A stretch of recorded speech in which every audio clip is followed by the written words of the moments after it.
নমস্কার বন্ধুরা, আজ আমি আপনাদের সাথে শেয়ার করব ডিমের চপের রেসিপি। আপনারা অবশ্যই বাড়িতে বানিয়ে দেখবেন। ডিম নিয়েছি, ডিমগুলো হাফ করে নেব।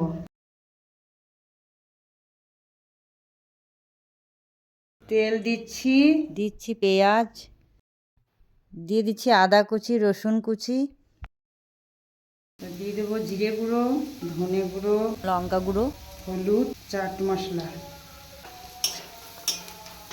সেদ্ধ করা আলু,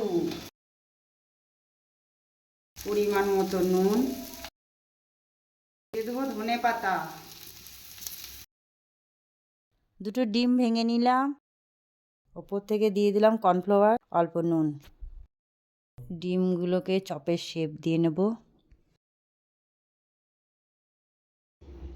কড়াইয়ে সাদা তেল দিচ্ছি, চপগুলো ভেজে নেব।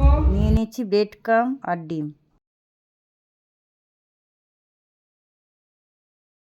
চপগুলো ছেড়ে দেবো।